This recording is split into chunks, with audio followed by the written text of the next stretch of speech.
and welcome to the AM News with me, Mapito Sibidi. Now, first story, Member of Parliament for Keta, Kwame Gakpe, is asking government to declare a state of emergency in areas affected by last Sunday's tidal waves.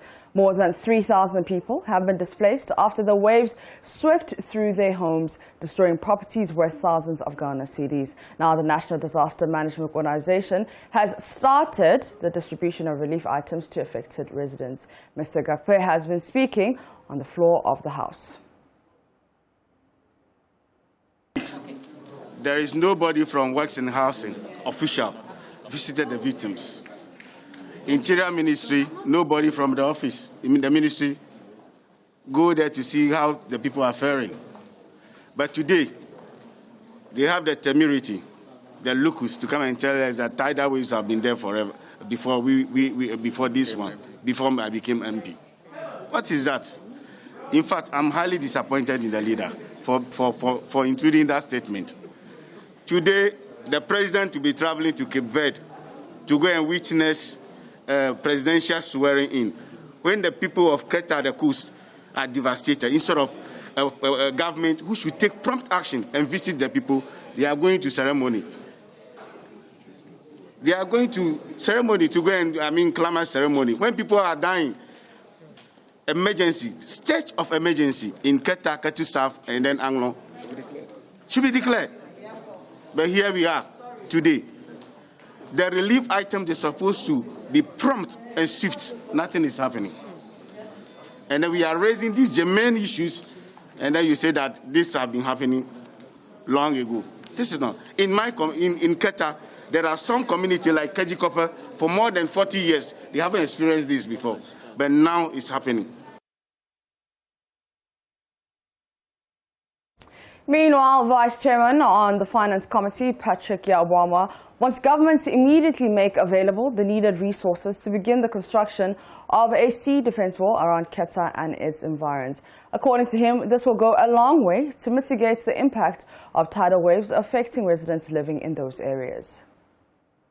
Those three constituencies, and it calls for immediate government intervention, Mr. Speaker. I listened to the news this morning. About 15 communities were affected, and from the news bulletin, NADMO had not visited those communities as at yesterday. The tidal waves along the coastal belt, which is about 500 kilometers across this country, that is from the Anglo side of the country to Alubo, ought to be given the requisite attention, Mr. Speaker. I read today's Times and the graphic, and I read that the minister was making a pledge on behalf of government that government will have to raise funds to complete the 8 kilometers of coastal sea defense or coastal protection within that enclave. I know Amandi did the phase 1. And the phase 2 is about 8 kilometers, which has to be completed.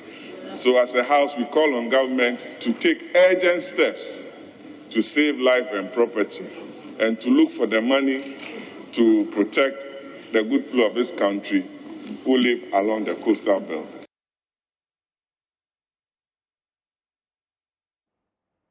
Away from that, there is intense pressure on government to urgently scrap at least 5 taxes on petroleum products. 16 transport unions, including the Ghana Private Road Transport Union and Articulated Drivers Association, Tipper Truck Association, Ghana National Cargo Transport Association, are calling for a review. A litre of petrol and diesel currently sells at 6.9 at major oil marketing companies across the country. The driver unions say they cannot continue to put up with such high prices. There's more in this report. Commuters at the Circle Terminal wait patiently for the buses to take off. This wait may be longer than usual on Thursday unless government acts swiftly. The driver unions want at least 5 taxes scrapped. We call on government to scrap totally the price stabilization and recovery levy of the 16%. We'll bring you that report later in the show. In Kumasi, transport operators say they'll increase their fares if fuel prices don't come down. Since the areas of the legacy debt owed to the bulk distribution companies have been cleared. They say a failure by government to heed the call will result in a sit-down strike. On Thursday, from 6 o'clock up to 3 o'clock, we will take the workers to workplace. And from 3 o'clock, we cease to work. We will not work again. So this that we have pointed out have been reduced or have been cancelled at all. So then we will work. But if somebody is here listening, I'm telling them they should get their food basket ready. They should prepare everything at home. Drivers are not going to move out. Be in trailer, be it truck, be it online, be in tipper truck, be in Aboboya, even Okada. Any vehicle that purchases,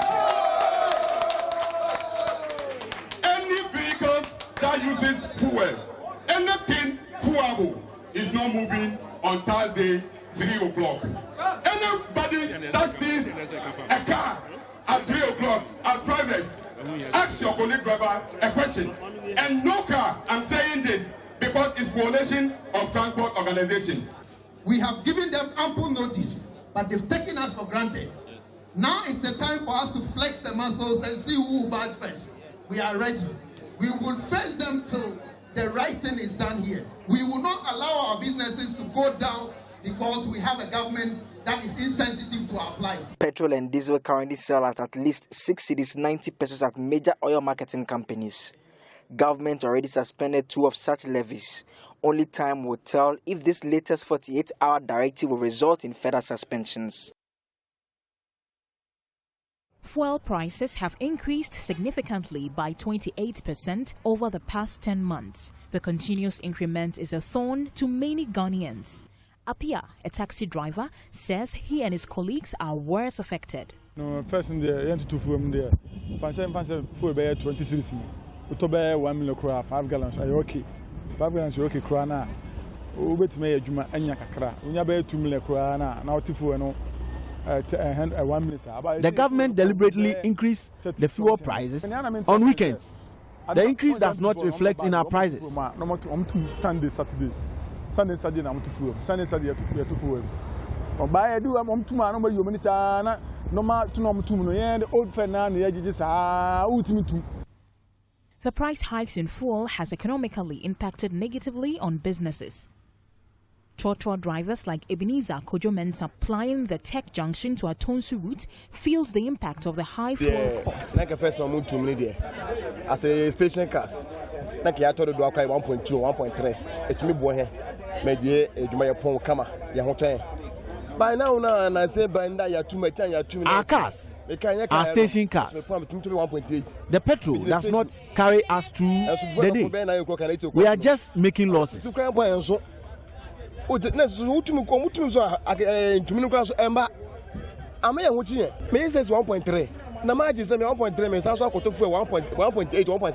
A station master at Tech Junction, Wachi Yadom, wants the government to take urgent steps to bring down the fuel prices, and he is worried about the economic impacts of increasing transport fares. So, but the reason why I have no. Anytime the price of diesel and fuel is increased, we fight among ourselves a lot. Because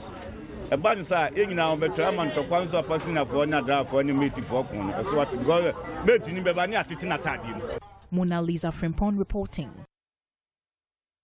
Yeah, Asantewaa Senior High School's 2001 year group has started a program to assist students in choosing a professional route and develop their skills. It aims at reducing unemployment by directing the students towards relevant study areas. Nanayao Jima has more. Members of the year group intend to regularly engage students in lectures on career choice and development. Mentoring programs will also be initiated for the students to access close relationships with established individuals in the area of choice. Organizing committee member Gifty Nyanobeko explains the initiative. We want to show the girls where to go for whatever chosen career they want to. We don't want to repeat the mistakes of the past where people get to certain positions, they don't want to take their younger generation with them. We want to hold the hands of the girls and carry them with us so that we can get to that position here. We can all say that, wow, yes, and so our girls are doing well in their chosen field. So that's what we are doing this afternoon. And also just encouraging the girls to know that it's good to finish school and come back and give back. You know, when we're there, we didn't have that, so we want to do that for them today. The program has received endorsement from school authorities who believe such initiative is beneficial to the students. Felicia Amwa is headmistress. The first group I met, I told them that it is good that heads and schools are always expecting something from our old students. But personally, I would want them to discuss what you want the school to also do for you. What you think that a school can do, and you'll be proud that you are this year. And so it is still in a pipeline, and I want you to deliberate on that and let me know what you want the school and then on management to do for you. And so personally, I'm happy because they are now your direct role models. What it means is that you can even achieve higher than what they have achieved now because of free SHS. In celebration of their 20 years of completing senior high education, the group has renovated dining hall of the school, including provision of furniture. Street lights and the transmitter have also been secured through the Ministry of Energy. For Joy News, Nana Yaujima, Kumasi. That's it for the AM News. For more news, you can log on to myjoyonline.com. My name is Mapito CBD. The AM show continues. I see a safer future.